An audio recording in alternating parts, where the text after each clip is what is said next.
প্রশ্ন নম্বর 6, এটা টাইম ওয়ার্কের কোশ্চেন আছে, সেম টাইপেরই আমি নিয়ে আসলাম, যে পার্টনারশিপেও সেম রকম ছিল। তারপরে যে আমরা একটা করলাম যে পাইপ নিয়ে, যে ট্যাঙ্ক ভরছে ABCD, সেই রকমই এটাও কোশ্চেনটা আছে। বলছে ABC মানে আমার বিমান আর চেতন, ABC আর হায়ার করছে কমপ্লিট টু জব, আর আমার ক্যান ফিনিশ দ্য জব 60 ডেসে ফিল করছে। টাইম আছে ডে, এ 60 ডেসে ফিল করছে, বিমল করছে 420 ডেসে, আর চেতন করছে 30 ডেসে। ওকে, তাহলে এদের যদি আমি একটা এলসিএম ধরি, তো 60 হবে এদের এলসিএম। তাহলে এ কে কত দিনে, তার এফিসিয়েন্সি কত পেয়ে যাব, মানে এটা টোটাল ওয়ার্ক, এটা হলো টোটাল ওয়ার্ক। আমি এজিউম করলাম টোটাল ওয়ার্ক হচ্ছে 60, তাদের এফিসিয়েন্সি কত পেয়ে যাব, আমি এফিসিয়েন্সি পাবো এটার 1, এটার 3, এটার 2, 1, 3, 2 এর এফিসিয়েন্সি আছে প্রত্যেকে, মানে প্রত্যেকে একদিনে এতটা ইউনিট করে কাজ করতে পারবে। এবার বলছে অল 3 বিং টুগেদার ওয়ার্ক করছে, তাহলে আমার স্টপ বলছে তিনজনা মিলে শুরু করলো একটা ওয়ার্ক করতে, তাহলে তারা 2 দিন কাজ করলো একসাথে, তারপরে আমার স্টপ করে দিল, মানে এ বেরিয়ে গেল, মানে 2 দিন কাজ করার পরে এখানে ABC তিনও মিলে কাজ করলো, তারপরে যে কাজ করলো এ নাই বি আর সি শুধু করলো। আর বলছে বিমালও স্টপ করে দিল কাজকে 4 days before the job finished. আমি ভাবলাম কোনো একটা এই পার্টিকুলার জায়গাতে জবটা ফিনিশ হচ্ছে, তো এই ফিনিশ হওয়ার 4 দিন আগে, এটা হচ্ছে 2 দিন, এটা 4 দিন আগে বিও বন্ধ করে দিল, তাহলে শুধু সি করে হবে কাজটা, আর মাঝখানে BC করে হবে। এবার আমার কাছে কি জানতে চেয়েছে একটু দেখলি, জানতে চেয়েছে যে in how many days was the job completed. Okay, কত দিনে জবটা কমপ্লিট হবে। তাহলে এবার কোশ্চেনটা কেমন করে করব, এটাতে আমার দুটো মেথড মাথায় আসছে কেমন করে। তাহলে তারা টোটাল কত ইউনিট কাজ করছে, 6 ইউনিট কাজ করছে, তারা একদিনে 6 ইউনিট তিনজন মিলে কাজ করছে। প্রথমে 2 দিন কাজ করলো, তাহলে 12 ইউনিট, মানে 6 ইউনিট করে 2 দিন যে কাজ করলো, টোটাল 12 ইউনিট কাজ করে নিল, ওয়ার্ক ডান। 4 দিন করলো সি করছে 2 ইউনিট, তো 4 × 2 8 ইউনিট কাজ করে দিল, তাহলে টোটাল আমার 20 ইউনিট কাজ হয়ে গেল, আমার আছে 60 ইউনিট। তাহলে আর কত কাজ পেন্ডিং থাকলো, 40 ইউনিট। এই 40 ইউনিট কাজটা এই দুজনের মাঝে, এই দুজন মিলে করবে 40 ইউনিট। তাহলে BC 3 আর 2 5 ইউনিট কাজ করছে, আমার টোটাল কাজ করছে এটা 40 ইউনিট, তাহলে 5, 8, তাহলে 8 দিন কাজ করেছে এটা, 8 দিন। তাহলে 8 দিয়ে 10 আর 4, 14। Option number E is the correct answer. তাহলে এরা 14 দিন কাজ করেছে। এটা হচ্ছে কি, এগুলো হচ্ছে একটু ম্যানুয়ালি করা, মুখে যে ABC প্রথমে 2 দিন কাজ করলো, লাস্টের 4 দিন আগে B বেরিয়ে গেলো, এ তো আগে বেরিয়ে গেছে, তারপরে B বেরিয়ে গেলো 4 দিন আগে, তাহলে C কাজ করবে লাস্টে 4 দিন, তাহলে ও 2 ইউনিট কাজ করছে, 8 ইউনিট হলো, প্রথমে 12 ইউনিট কাজ হচ্ছে, 20 ইউনিট হয়ে গেলো, 60 ইউনিট কাজ আছে, তাহলে 40 ইউনিট কাজটা মিডিলে হয়ে হবে। মিডিলে BC করছে, BC তো দুজন মিলে 5 ইউনিট কাজ করে, 40 ইউনিট কাজ করতে ওদের 8 দিন লাগবে, তাহলে 14 দিন বেরিয়ে গেলো অ্যান্সার। এভাবে যদি না করে কেউ যদি ধরো যে আমি ধরবো, যে টাইম ধরে করব, যে কত দিনে বের হবে, সেটাও করা যেতে পারে, একটু লং হবে, অল্প লং হবে। আমি জানি প্রথম 2 দিন কাজ হচ্ছে, 3 জন মিলে 12 ইউনিট কাজ করে দিচ্ছে, তাহলে 60 - 12 48 ইউনিট কাজ আছে। এবার বি আর সি দুজনে কাজ করবে, আর সি কাজ করবে লাস্টের 4 দিন মাত্র, কেন বি তো বেরিয়ে গেছে, তো সি কাজ করছে 2 ইউনিট। তাহলে আমি ভাবলাম যে প্রথমে ওরা 2 দিন কাজ করলো, তারপরে বাকি কাজটা করতে দিন লেগে হবে, ঠিক আছে। এই দিন যে লেগেছে, তো এই যে সিও তাহলে দিন কাজ করে হবে 2 ইউনিট এফিসিয়েন্সি নিয়ে, প্লাস বি যেটা করেছে দিনে যে কাজ শেষ হচ্ছে তার 4 দিন আগে বেরিয়ে গেছে, মানে -4 ডেজ, তাহলে বি কাজ করবে। বি কত ইউনিট কাজ করছে, 3 ইউনিট, এই দুজন মিলে তাহলে 48 ইউনিট কাজটা করেছে। তাহলে 2T + 3T, আমি ডাইরেক্ট করছি 5T আর -12 ওই দিকে নিয়ে গেলে 60 হয়ে গেল, +60 12, তাহলে T = 12, আর প্রথমে এটা হচ্ছে টি ইকুয়াল টু 12, মানে কি 12 দিন পরে ওরা কাজ শেষ করলো, আর প্রথমে 2 দিন কাজ হচ্ছে, তো 2 + 12 14 ডেজে কাজটা শেষ হয়েছে। আশা করি আপনারা বুঝতে পারবেন। Option number E is the correct answer. Let's move to the another question. এই প্রশ্নটাও সহজ প্রশ্ন আছে। বলছে যে Priyanshi can finish a task in 28 days. Priyanshi 28 দিনে কাজ শেষ করছে। আর তারপরে while Kartik can complete, Kartik complete করছে 21 দিনে। তাহলে তাদের টোটাল ওয়ার্ক কত হয়ে যেতে পারে?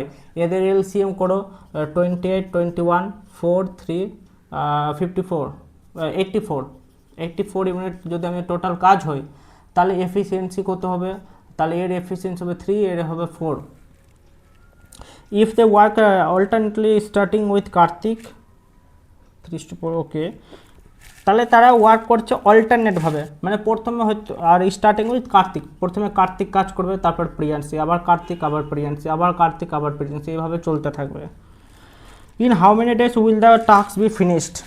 প্রথমে কার্তিক কাজ করছে 4 ইউনিট, তারপরে 3 ইউনিট, 4 ইউনিট, 3 ইউনিট, এভাবে কাজটা যে চলছে, তাহলে আমরা দেখছি 2 দিনে 2 ডেজে 4 + 3 7 ইউনিট কাজ শেষ হচ্ছে।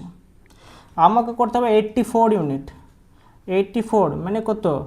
12 দিয়ে গুণ করতে হবে, 12 সাথে 84 হয়, তাহলে এইদিকে 12 দিয়ে গুণ করো, 24 ডেজ লাগবে।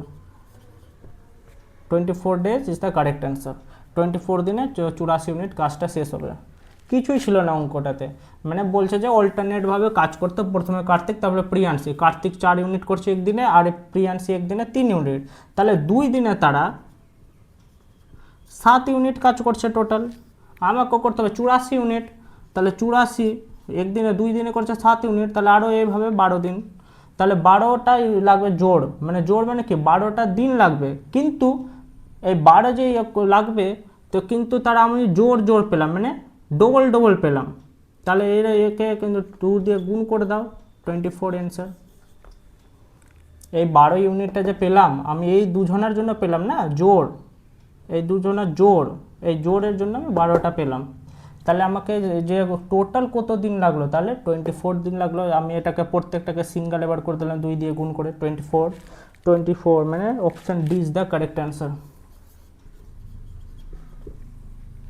Let's move to the another question. আজকে বোট অ্যান্ড স্ট্রিমের একটা কোশ্চেন এনেছি। এই কোশ্চেনটা ভালো কোশ্চেন, ইজি কোশ্চেন, খুবই ইজি কোশ্চেন এটা। বোট অ্যান্ড স্ট্রিমের বলছে the sum of downstream speed. আমি ধরে নিলাম যে স্টিল ওয়াটারে বোটের স্পিড হচ্ছে ভি, আর স্ট্রিমের স্পিড ধরলাম এস, এটা তো সবাই জানি। তাহলে ডাউনস্ট্রিমে কত হবে? ডাউনস্ট্রিম মানে কত? ভি + এস, আর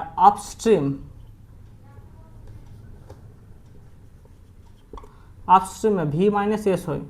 তাহলে বলছে দুজনার দ্য সাম অফ ডাউনস্ট্রিম আর আপস্ট্রিম স্পিড হচ্ছে 48। তাহলে এস থেকে এস কেটে যাবে, 2v = 48, আর ভি এর মান পেয়ে যাবো 24। তাহলে আমি পেয়ে গেলাম যে ভি হচ্ছে, মানে যেটা স্টিল ওয়াটারের বোটের স্পিড 24 কিলোমিটার/আওয়ার। এবার বলেছে যে the boat travel at pace of still water 20 kilometre faster than stream. বলছে যে স্ট্রিমের যতটা স্পিড হবে তার থেকে 20 কিলোমিটার/আওয়ার বেশিতে ভি চলবে, মানে কি বোট চলবে স্টিল ওয়াটারে। তাহলে কত হবে? 4 ইউনিট, মানে 4 কিলোমিটার/আওয়ার, এটা স্ট্রিমের স্পিড, তার থেকে 20 কিলোমিটার বেশি, মানে কি 24 ইউনিট পেয়ে গেলাম আমি দুজনে। এবার বলছে calculate how long it took the boat travel 40 kilometre upstream, মানে 40 কিলোমিটার যাবে আপস্ট্রিমে, ওকে, আপস্ট্রিমে যাবে 40 কিলোমিটার, আর ডাউনস্ট্রিমে যাবে 140 কিলোমিটার, এটা যাবে ডাউনস্ট্রিমে। তাহলে বলছে হাউ মাচ টাইম ক্যালকুলেট, ওকে, খুবই সহজ আছে। তাহলে আমি ডাউনস্ট্রিমের স্পিড কত পাবো? ডাউনস্ট্রিমের মানে ডি, ডাউনস্ট্রিমের স্পিড পাবো ভি - এস, 24 - 4 20 পেয়ে যাবো। আর আপস্ট্রিম ভি প্লাস এস, এটা পেয়ে যাবো 28, আর আপস্ট্রিমের পেয়ে যাবো V minus S equal to 20, down stream যাচ্ছে 140 কিলোমিটার, তাহলে টাইম কত লাগবে? টাইম ইকুয়াল টু ডিস্টেন্স আপন স্পিড, ডিস্টেন্স হচ্ছে 150, স্পিড হচ্ছে 28, 5 বারে যাবে, তাহলে 5 আওয়ার। আর আপস্ট্রিম যাচ্ছে 40 কিলোমিটার, কত স্পিডে যাচ্ছে? 20, তাহলে এখানে লাগবে 2 আওয়ার, তাহলে 2 আওয়ার এড করে দিলাম, টোটাল 7 আওয়ার লাগবে। Option B, option B is the correct answer. Thank you. Let's move to the another question. এটা যে কোশ্চেন আছে এজেসের কোশ্চেন আছে, খুবই সুন্দর কোশ্চেন, খুব সুন্দর কোশ্চেন। কোশ্চেনটা বুঝুন ভালো করে, একটু লং হয়ে যাচ্ছে ভিডিওটা, কিন্তু আজকের কোশ্চেনগুলো খুব ভালো আছে, আপনারাই বুঝবেন যারা লাস্ট পর্যন্ত ভিডিওটা দেখবেন। খুব সুন্দর কোশ্চেন। বলছে when A graduated he was half of the age of B was at the time of his wedding. Okay, যখন গ্রাজুয়েট হয় মানে গ্রাজুয়েশন টাইম,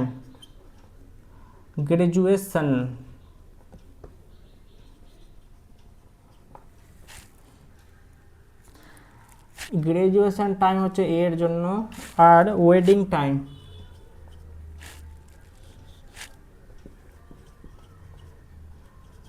এটা টাইমের ব্যাপারে বলছে। হ্যাঁ, গ্রাজুয়েশন টাইমে আর ওয়েডিং টাইম হচ্ছে বি এর জন্য।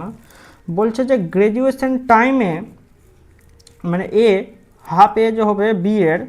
ওকে, মানে বি এর যদি 2x এজ হয়, এর হবে এক্স। আর বলছে 12 ইয়ার্স আফটার এ গ্রাজুয়েশন হচ্ছে এক্স বছর, এ 12 ইয়ার আফটার।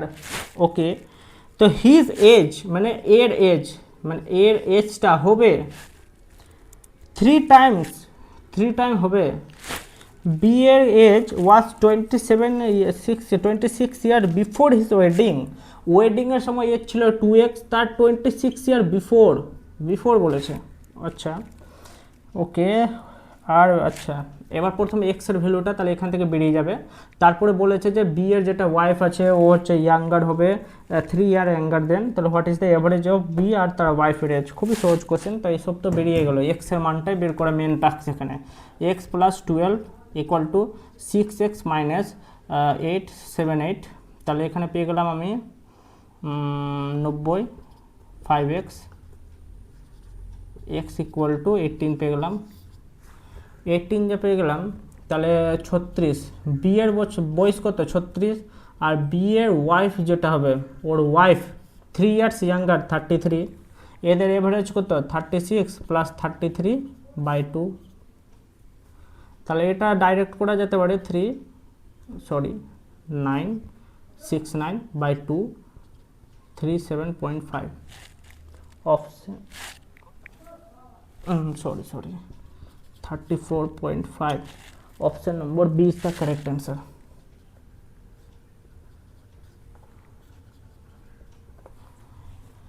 আশা করি প্রশ্নটা খুবই ভালো প্রশ্ন ছিল। বলেছে যে গ্রাজুয়েশন টাইমে এর বয়স যারা হবে সেটা হবে ওয়েডিং টাইম বি এর, তার হাফ হবে। বি এর ওয়েডিং টাইম 2x হলে এর হাফ হবে x। তাহলে এ যখন তার ওই গ্রাজুয়েশন থেকে 12 বছর পর তার যেটা বয়স হবে সেটা বি এর 26 ইয়ার আগে, মানে ওয়েডিং টাইম থেকে 26 ইয়ার আগে যা বয়স হবে তার 3 টাইমস হবে। এক করে এক্সের ভ্যালু পেলাম।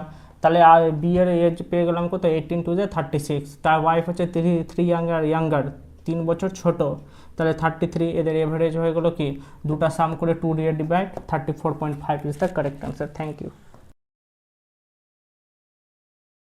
মেনসুরেশনের কোশ্চেন আজকের শেষ প্রশ্ন, আশা করি অনেকে পেরে হবেন। বলছে যে একটা রেক্টেঙ্গেল আছে যেটা লেন্থ আর ব্রেথ 5:3, লেন্থ আর ব্রেথ 5:3-তে আছে। আরেকটা জিনিস বলেছে 20% আর 40% রিডিউস বা ডিক্রিজ করছে। প্রথমে ডিক্রিজ আর ইনক্রিজ 40%, তাহলে এটা হয় 1/5 হয়, সবাই জানে। এটা 2/10 হয়, এটা 4/10 হয়। বা এটা না ধরে আরেকটা জিনিস করতে পারি আমি, 1/5, 2/5, 5 এর মাল্টিপ্লাই করলি এটাকে 25x ধরলাম, এটাকে 15x ধরলাম। এবার বলছে যে ব্রেথটাকে ডিক্রিজ করছে 20%। এবার এখানে যেটা বলেছে এটাকে 20% ডিক্রিজ করছে। 20% মানে কি, 15-এর 20% 1/5 করলে আমি পেয়ে যাবো 3x, তাহলে ডিক্রিজ করছে, তাহলে 12x হয়ে যাচ্ছে। আর লেন্থটাকে বলেছে ইনক্রিজ করছে 40%। 40% মানে কত, 25x-এর 40% মানে 2/5, 5 5 10, 10x-কে ইনক্রিজ করছে, তাহলে এটা 35x হয়ে যাবে। খুবই সহজ প্রসেস ছিল এইটুকু। তারপরে বলছে দ্য নিউ পেরিমিটার বিকাম 188, এটা হচ্ছে 188 পেরিমিটার। পেরিমিটার মানে কত, টোটাল এরিয়া কত, এরিয়া না, টোটাল ওদের লেন্থ কত আছে, তাহলে 35 into double 70x plus 24 94x। এখানে বলেছে 188 মিটার আছে, এর ডবল হয়ে যাবে, এক্সের ভ্যালু পেয়ে গেলাম 2। এবার বলেছে যে find the original area of the rectangle, এক্সের ভ্যালু 2 হলে এখানে আমি অরিজিনাল বলছে এরিয়া বের করতে, তাহলে এখানে হয়ে যাবে 50x ওর লেন্থ, আর ব্রেথ হয়ে যাবে 30x, এরিয়া হয়ে যাবে 50 into 30, 1500 is the correct answer, centimetre square. Option number C, option C is the correct answer. আশা করি আজকের প্রত্যেকটা প্রশ্ন খুবই ভালো ছিল আর আপনাদেরকে ভালো লেগে হবে। এইরকমই আমি প্রত্যেক দিন ভালো ভালো কন্টেন্ট নিয়ে আপনাদের জন্য আসবো। কন্টেন্টগুলো পছন্দ করেন, আর এইভাবে আমি যাতে আগে বেরিয়ে যেতে পারি আর আপনাদের সাহায্য করতে পারি এইরকম ভালো ভালো প্রশ্ন নিয়ে আসে। এবার আমি ভাবছি যে কালকে আমি ডিআইয়েরও কিছু প্রশ্ন নিয়ে আসবো, একটা ডিআই সেট সলভ করাবো, কেননা একটা ডিআইয়ের মধ্যে 5-6টা 4টা এরকম কোশ্চেন থাকে। তো কালকে ডিআইয়েরও কোশ্চেন আসবে আর 10টা অ্যারিথমেটিক তো আসবেই। তো আজকের জন্য এইটুকু, ভিডিওটা আর বেশি বড় করলাম না। ধন্যবাদ সবাইকে, রাধে রাধে, ভালো থাকবেন।